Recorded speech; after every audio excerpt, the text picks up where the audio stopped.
How to explode your wholesale business with the power of acquisitions training. Guys, it's Rick Ginn. In today's video, I'm not going to go through the step-by-step acquisition process. I'm going to show you the secrets and the tricks that actually will explode your acquisitions, and a lot of it you've never actually thought about it. So I'm going to give you my 21 years, but before I get into it, do me a favor, make sure you smash that like button, hit that subscribe button so more people just like you can get the truth on wholesaling. So if you want to get my step-by-step process of how to do acquisitions from start to finish, not only how to do acquisitions, how to do marketing, how to do dispositions, go over to freewholesaling.com and I teach it in extreme detail, all for free for you. So make sure you check it out. In today's video, I'm going to show you the tips, the tricks, and the stuff in between that really explodes your acquisitions. And you still need to do the process of acquisitions. So go over to freewholesaling.com, but I'm going to fill in all the little spaces in my 21 years experience, what's made a tremendous difference in my success in acquisitions, particularly in wholesaling. So I'll tell you right off the bat, when you're sitting down with a seller, or even when you're on the phone with them, make sure you have the decision makers. The worst thing you can do is present to, say, one of the spouses, and then they go, well, I got to run that by my husband and I'll give him that information. You never want that to happen because number one, you have to do the entire conversation over. And number two, the one spouse is just going to take their filtered version of what you said, which is they're just going to take probably the price and your terms, and you're probably going to tick off the other spouse and they're never going to talk to you again. So before you do the acquisition, especially if you sit down with someone or you have them on the phone, make sure you have all decision makers present. How do I do that? Hey, I just want to make sure everyone's here that can make a decision on this property. And they go, oh, no, wait a minute. I got to wait for my husband. Reschedule it or find another time to do it, because without this, it usually will kill your real estate deals. The next step, and I teach this in detail at freewholesaling.com, is your upfront agreement. What's an upfront agreement?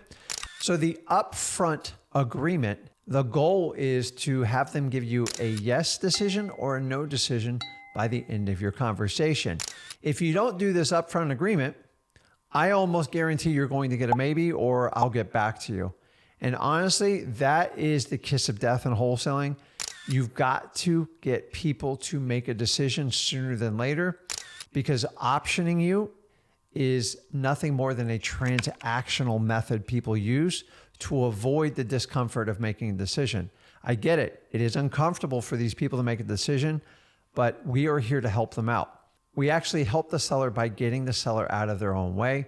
If they need to sell the property, we just need to get a commitment from them. If they don't want to sell it, I'm fine with a no, but maybe is what we have to avoid, the upfront agreement. It simply says, Mr. Seller, by the end of our meeting today, you'll have a decision, and your decision is simple as this. I love working with Rick. He's a great guy. I want to move forward with him, and it's a definite yes. Or I don't want to work with Rick. It's not what I want, and my decision is no. I'm okay with either decision you make, but I just need to get an upfront agreement that you'll make a yes or no decision by the end of our conversation. Is that fair? You're looking for a confirmation of a head nod and a yes. If you do not get confirmation or a head nod and or both, don't move forward, because you're just going to waste your time. I found this out the hard way. If you do this, you'll have a much better outcome at the end of your acquisitions. Next, you got to become a good listener. Most of you are really good at talking, and let's be honest with you, we talk too much. So when you're doing acquisitions, and remember, I don't call this sales training, it's just learning to use what God gave you. He gave you 2 ears and 1 mouth. Take the hint. You have to learn the 80-20 rule. You should do 20% of the talking, which is all targeted questions so you can engage your seller and get information back. 80% needs to be your seller. If you're doing 50-50 or worse yet, you're speaking 80 and they're 20, the acquisition is not going to go well, because you are not gathering data from your sellers so you can formulate an offer that will solve their problem. If you do all the talking, it means you know it all. You're not going to listen to them, and you think you know what's best for them. They want to tell you their problems. Listen to them. God gave you 2 ears, 1 mouth. Take the hint and use it. So the next one's a no-brainer, and this is often overlooked. It's using the seller's name. Now, with the first name or last name, just find out what name they're comfortable being called. And by doing this, you actually get the seller's attention. Think about this. When somebody calls out your name, you snap your head right around. It's no different with sellers. It's also a great gauge to make sure they're paying attention to the solutions you're offering them. So when you say, hey, Rick, is that offer going to work with you? The minute they hear their name, they always snap their head around. Dogs do it. People do it too. Cats do it. It's no different. People love to hear their name.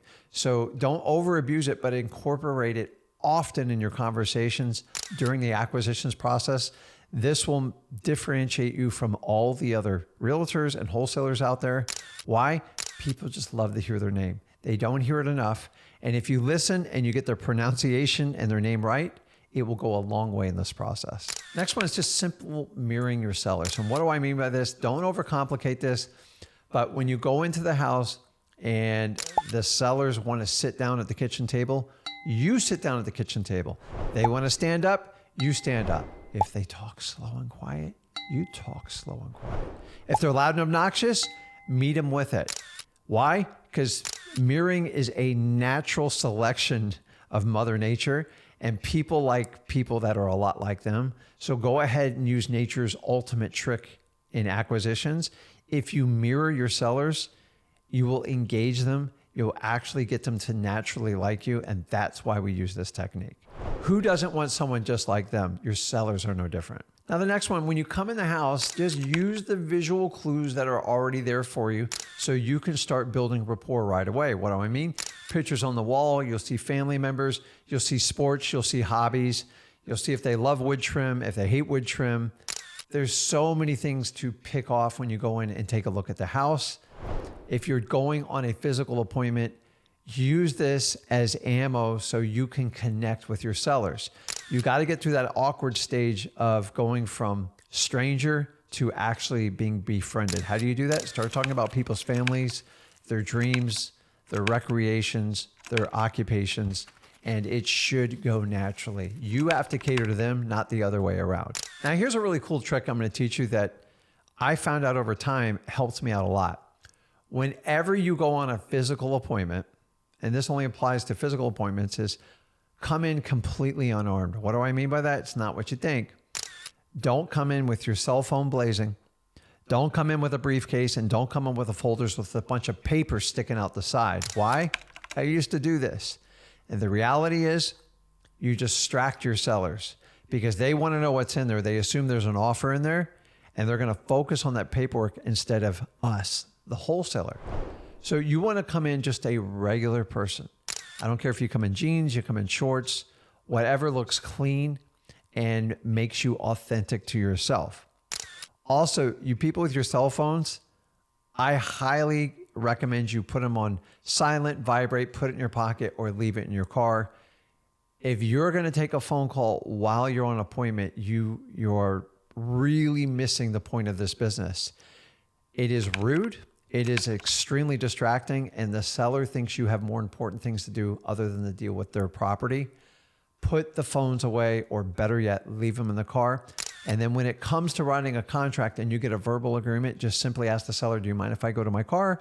I want to get a contract and we'll fill it out together and I'll go over all the details with you. Does it sound fair? Simple as that. Guys, come in unarmed. Now, the next one is, I don't even know why I have to say it, but unfortunately in this world, in the last 10 years that we've gone through this business, really the last 20 years in wholesaling, is sellers crave authenticity. What do I mean by that? They want you to be yourself. Don't want you to be nervous. They don't want you coming in with a jacket. They don't want you coming in with a slick used car sales pitch that a lot of you pick up at these real estate seminars. They don't work. Why? They're regular people. And if people want to do business with people like them, and we already know mirroring works, why would you try to be this ginormous expert, this super wealthy, rich person, when in fact, they're just looking for regular people? The more you can engage them, even with your family, letting them know you have kids, you have a family, you have a mom you take care of, you have an elderly father you take care of, the more real you become to them. And the more real and authentic you are, the better wholesale deal you're going to get.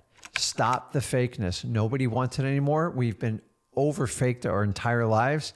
It's time to get real, people. The more real you are, the better you're going to do in this business. Okay, so the next part is what I call a transition statement. And this is the part where you go from building rapport to actually getting into the negotiations. And I find new wholesalers get all freaked out and they spend way too much time building rapport. This is what I used to do.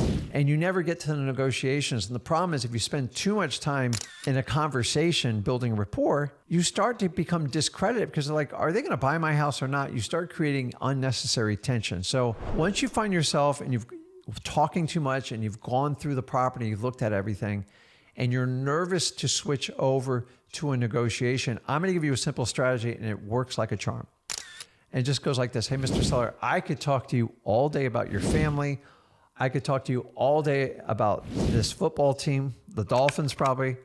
But like, actually, I came here to see if I can help solve your problem. Do you mind if we sit down and we get into a discussion about your property? Is that fair? And you just move on. You got permission. Now you're on the hook. You got to move forward. But the problem is a lot of you are trying to find that way to switch over and you get stuck talking too much. So use a transition statement, practice it before you go in. Once you spend 10 or 15 minutes talking to someone and you've evaluated the property, you should start leaning towards your transition statement. You got to have a mental timer in your head. Remember, I don't want you staring at your phone. This is what I want you to do. The transition statement will help you newbie wholesalers because you guys spend too much time talking to sellers. So the next thing we're going to do is just use the go for no method. If you want to learn more how to do this, go over to freewholesaling.com. I teach it in detail. Go for no simply means I don't spend a ton of time comping anything. And honestly, I'm going to stop guessing what I think the seller is going to ask for the sale of their house. So by using the go for no method, you build a rapport really high and say the property is worth $220,000. And I go, listen, Mr. Seller, I can make you a $110,000 offer. Is that something that will work for you? Now, 9 times out of 10, they're going to reject it. That's the whole point of it. Why do we do this? I'm trying to speed your negotiation process by building up rapport. Your rapport is going to get knocked down because they usually don't like it. And then the whole goal of this is to get a counter from your seller. And usually the counter is a knee-jerk reaction to their unconscious mental response to what they need to get for the property. So the problem is if it's worth 200 and I offered 180, where am I going to go from there? There's nowhere to go and you don't work. By offering a very low number, say 100, 110, is I can go up and find it, but like they're going to have to come down and start meeting me somewhere. If you chase too high, you guys overpay and it destroys your wholesaling business. You spend way too much time negotiating. And for this reason, the go for no works wonderfully. Use the technique. It is uncomfortable. It's scary at first, but it has a purpose because you guys are not professional negotiators. That's going to take time. And number 2, you got to stop guessing what your seller wants because the lower you buy the house, the more options you have to sell your contract to a cash buyer. Now, keep in mind, after you go for no, then you go into what we call trial closes. And trial closes is constantly retesting to see if you can close the gap between what they want and what you want to pay for it.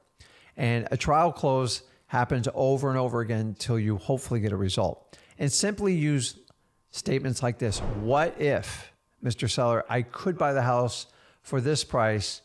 How would it feel if I could close that in the next 3 weeks and get this thing done so you can get up north with your sister? Or if I were to buy your house, how quickly could you make a decision? And are we okay at 125? You see, by playing with the words and using if-then statements, you're kind of off the hook because you can work back and forth with it and it works really well. So another technique in your negotiation strategy is to transfer the stress. And what do I mean by that? Whenever there's a negotiation, there's always stress between the seller and the buyer. It doesn't matter what industry it is. So what I like to do is we teach you techniques over at freewholesaling.com to transfer that stress. In fact, your seller's just as stressed as you are, I found out over time. And what you want to do is you can use multiple methods. You can use good cop, bad cop, meaning you can break the bad news and say it's your partner that wants you to do it, but you're on their side and you try to bridge the gap. The other one's the volley method, which we teach you how to turn around an objection and simply churn it back to get more information from your seller. Go to freewholesaling.com. I teach you in detail on how to do it. It works wonderfully. You just can't stand there and go, you got to have a response. And the responses are simple and anybody can do it. You don't need to be some greasy salesman to do it. I don't teach sales. I teach you how to walk people down a funnel to make a yes or no decision. And then guys, remember at the end, when you get to that yes or no decision and they start waffling on you, this is where you go back to the upfront agreement. Say, John, remember, we had an agreement. You were going to make a decision, yes or no. And then basically goes, what is it that's making you uncomfortable?